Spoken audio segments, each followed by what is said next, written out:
This audio is brought to you by Muslim Central. Please consider donating to help cover our running costs and future projects by visiting www.muslimcentral.com/donate.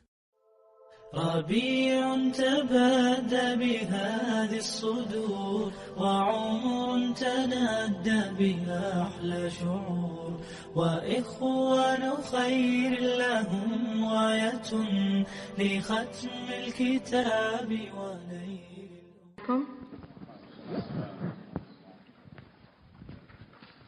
أعوذ بالله من الشيطان الرجيم. بسم الله الرحمن الرحيم والصلاة والسلام على رسول الله وعلى آله وصحبه أجمعين. رب اشرح لي صدري ويسر لي أمري واحلل عقدة من لساني يفقهوا قولي. Whenever I speak, I always like to begin with this dua, and this dua is actually the dua of Musa alayhi salam. And as we know, Musa alayhi salam was charged with a really difficult task, and that is that he had to take his people, and he actually had to approach the greatest tyrant that walked the earth, and that was Pharaoh, of course. So what he asks God, he asks Allah, Rabbi shrah li sadri, oh my Lord, expand my chest. Rabbi shrah li sadri wa yassir li amri, and make my matters easy for me. Wahlul uqdata min lisani yafqahu qawli, and take the knot out of my tongue so that they can understand my speech, my words. So I ask Allah subhanahu wa ta'ala for this, and there's something within these words which I think is relevant to the topic that I wanted to talk about today, which is the topic of hope. And when it comes to hope, we put our hopes in a lot of things. And in this case, Musa alayhi salam, he had a really heavy and very difficult job. The question is, how was he going to fulfill his mission? How was he going to carry out this task? It's a very difficult task. He had to face the worst tyrant to walk the earth, and a tyrant who killed babies as a policy. A tyrant who, tortured people. And this is who he had to face.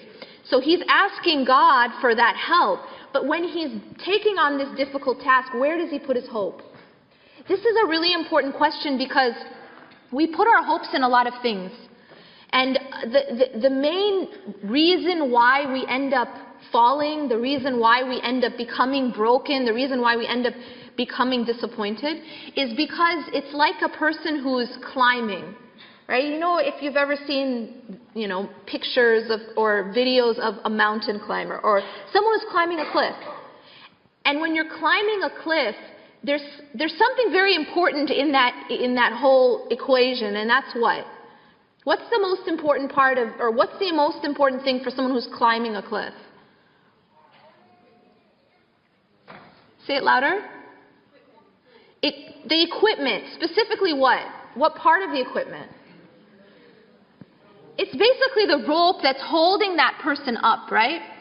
Now imagine if that person just got rid of that rope completely and instead said, you know what, I'm okay with the twigs. Right? I don't need that rope anymore, because along the way I see a lot of twigs. I see a lot of little branches, connected to the cliff. And I'm just going to use that to climb. Well, you guys don't have to be professional mountain climbers to know what's going to happen. What happens if you do that? Well, what's going to happen to the twig? It's going to snap. Is that the twig's fault? Is it like you can go and sue the twig, be upset at the twig? Is it the twig's fault? It's not a hard question. It's like a quiz that y'all can get 100 on. No, it's not the twig's fault, right? Whose fault is it? The climber, right? Because a twig, everyone knows, cannot hold my weight, right?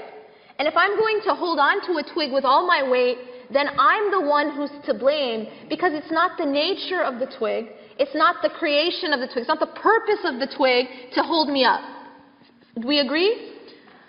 And if I do that, and I hold on to a twig with all my weight, what happens to the twig? We said what happens, it snaps, it breaks. Okay, now what happens to me? Yeah, that was a good illustration, right? I fall, I crash. And that's because of something called gravity. Can I curse gravity? Can I be upset with gravity that I fell? This is just the nature of the world. This is the nature of the creation. Why am I talking about that? Because this is what we do. This is a metaphor, right? What I just talked about. Because this is what we do in life. This is what we do in life. We go through our lives and we're climbing. I mean, we're going through a journey, as the Sheikh said. We're on a journey, and in that journey, we have to climb. We have to struggle. We have to strive. And in that journey, we're going to have to hold on to things. So what we do is we hold on to the wrong things.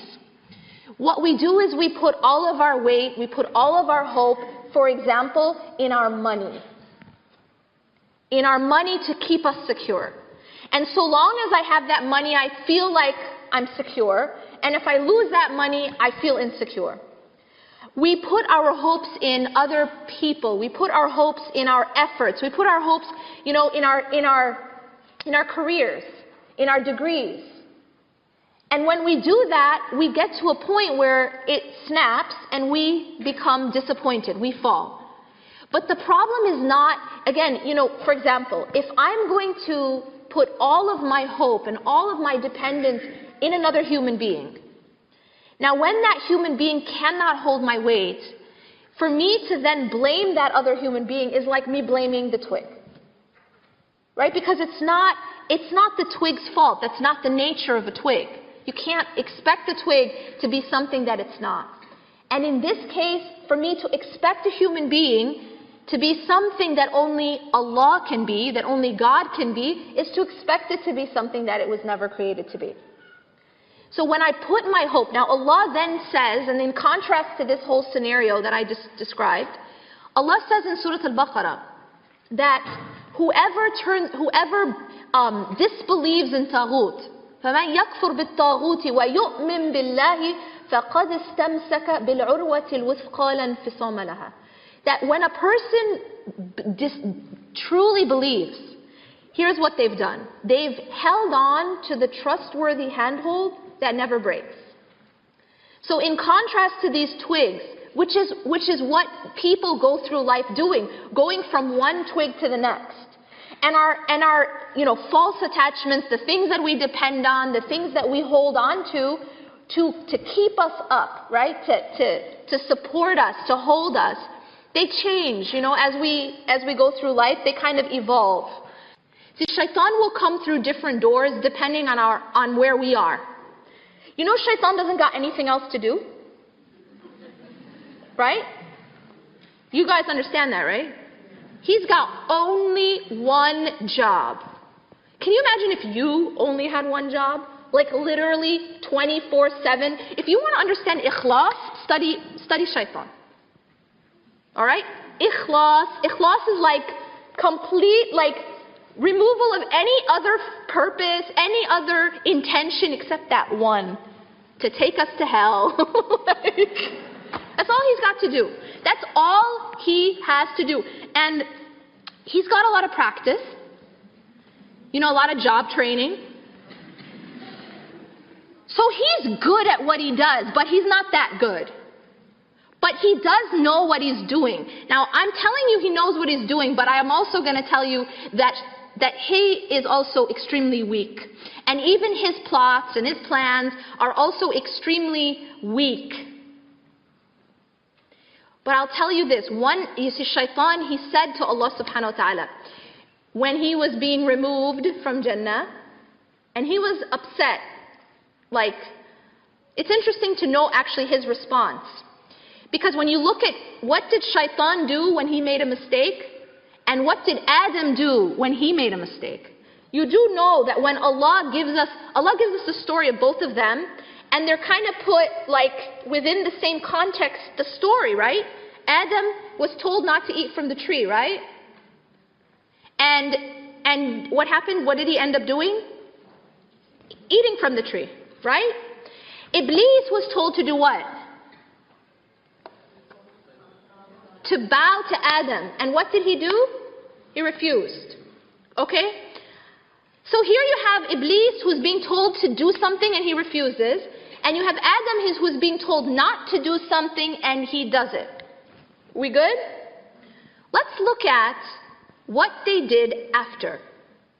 Let's look at what they did after. That's where they completely part paths. Because Iblis's response after he makes a mistake is what? It's arrogance and it's despair, actually.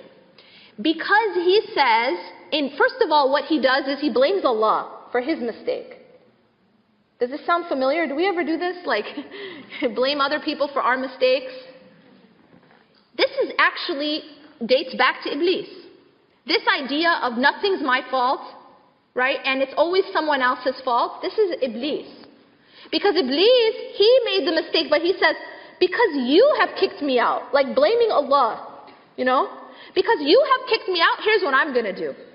I'm going to attack them. I'm going to attack your slaves, your servants, from their front and from their back, from their right and from their left.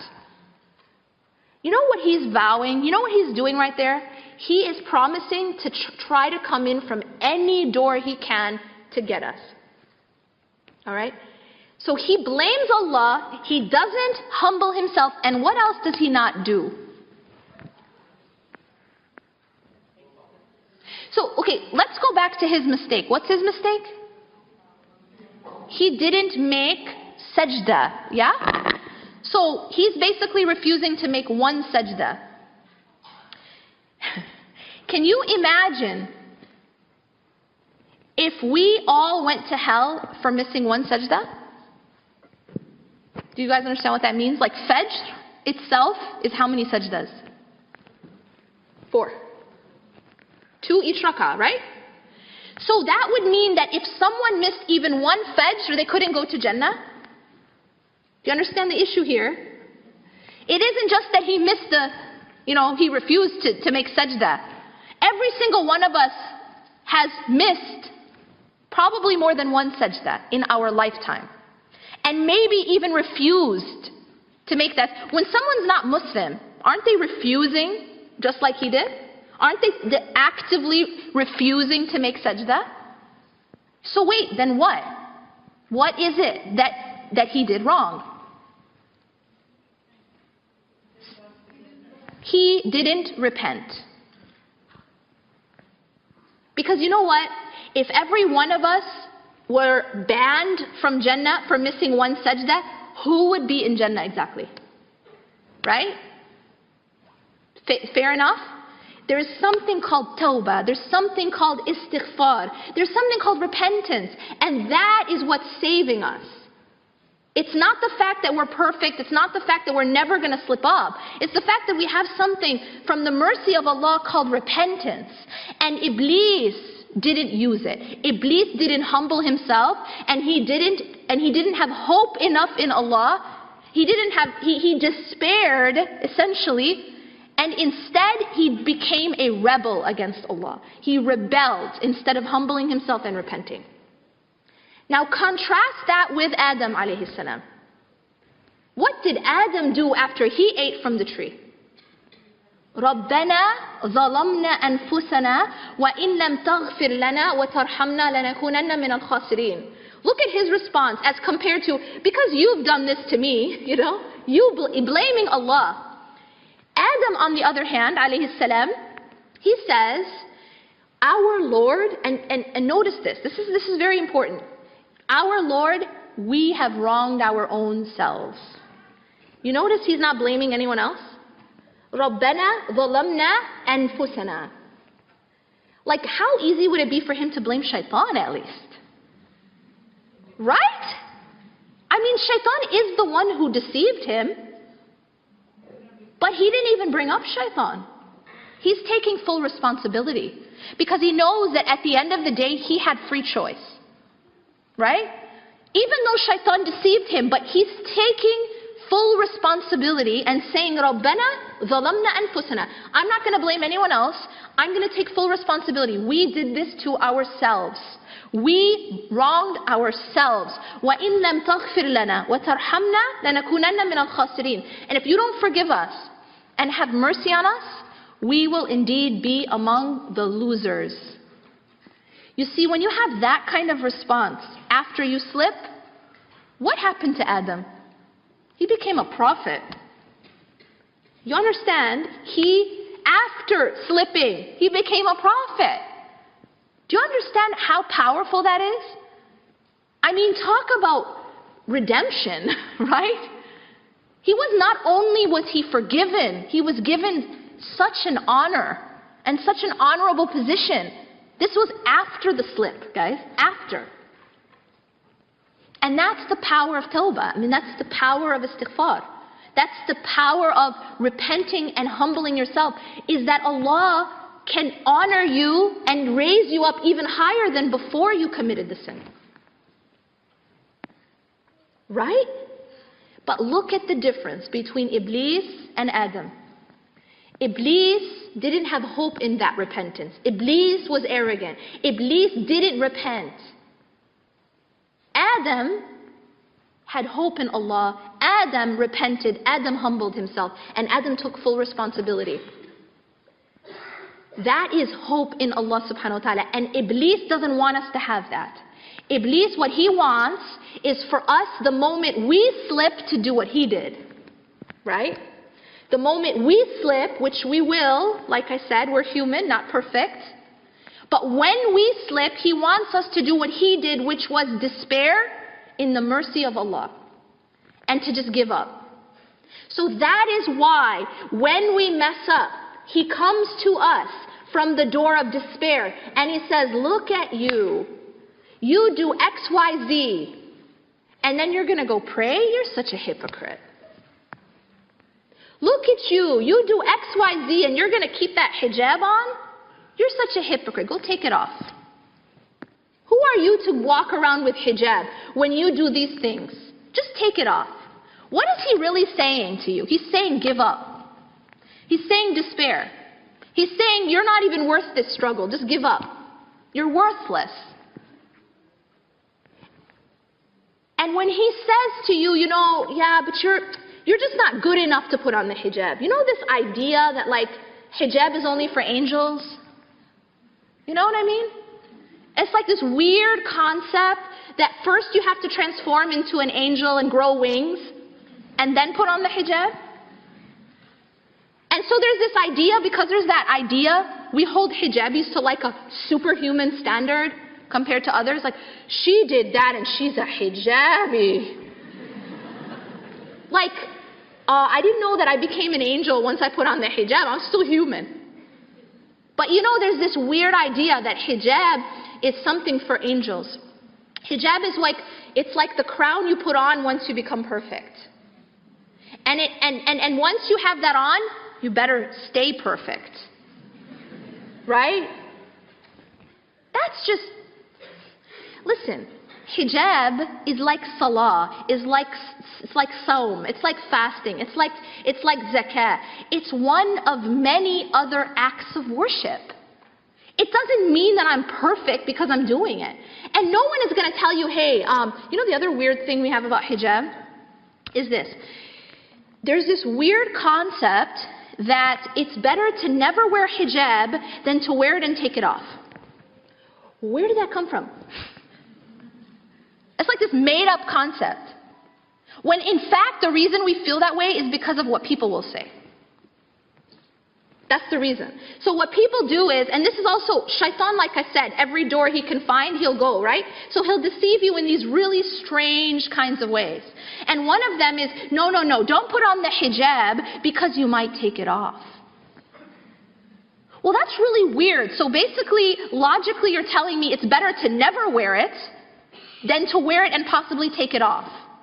So in other words, it's better to disobey Allah for 100 years than to obey Him for 50 and disobey Him for 50.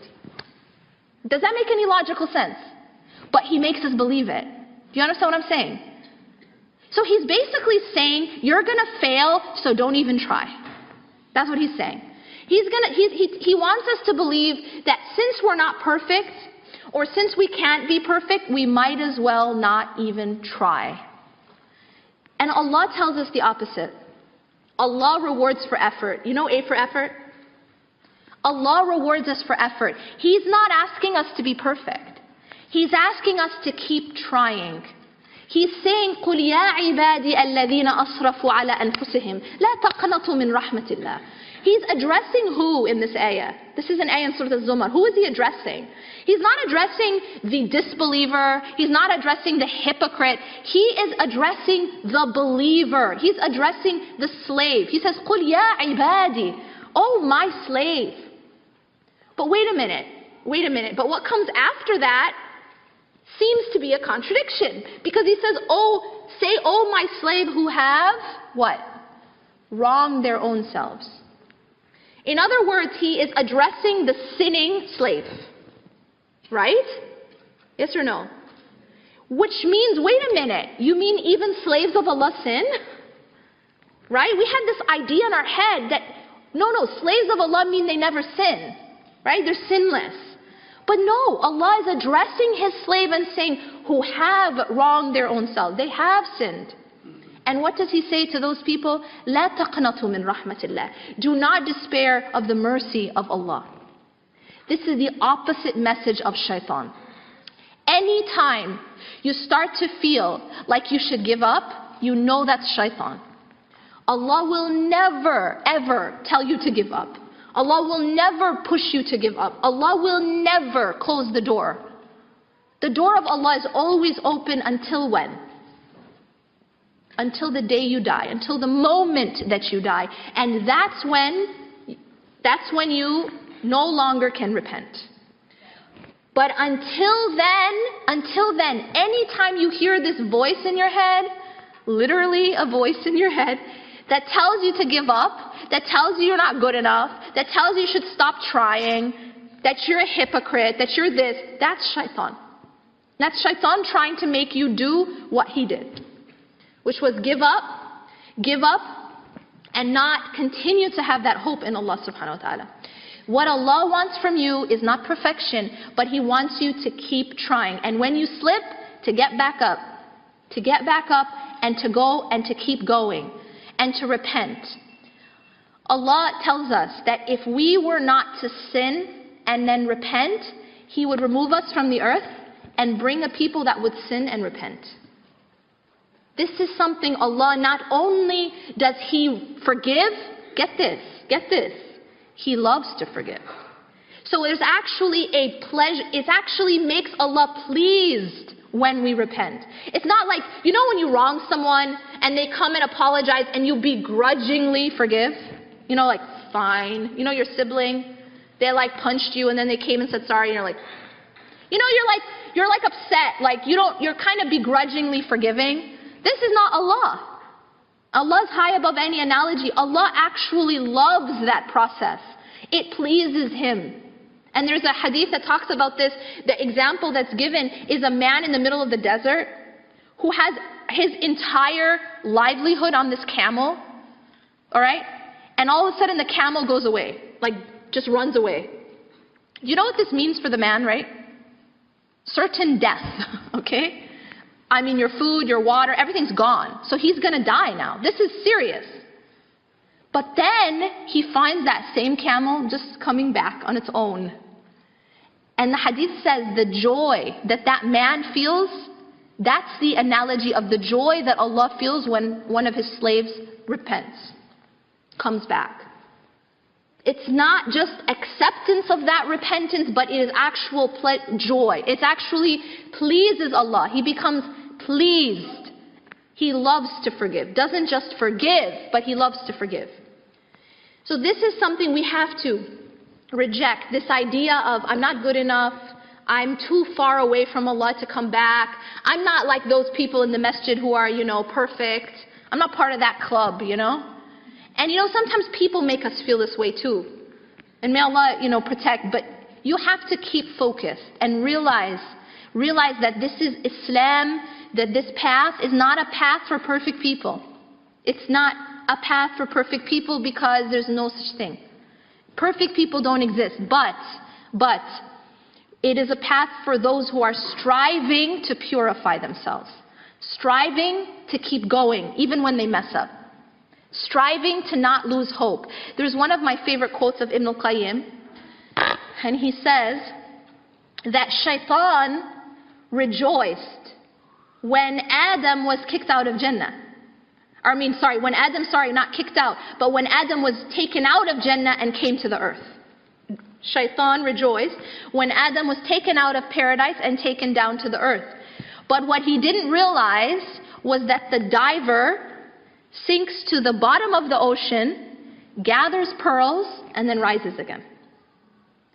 And this is exactly, subhanAllah, that path where sometimes we slip, sometimes we get really low. But it is when you're really low that you have a choice. You can either stay there and you can drown, or you can actually gather pearls from that bottom and come back up actually better than you were before you fell down to the ground. أقول قولي هذا واستغفر الله لي ولكم إنه غفور رحيم سبحانك الله وبحمدك أشهد أن لا إله إلا أنت أستغفرك وأتوب إليك. السلام عليكم ورحمة الله وبركاته. اقرأ كتاب الله ترق جنانه وتنل عظيم الأجر والغفران.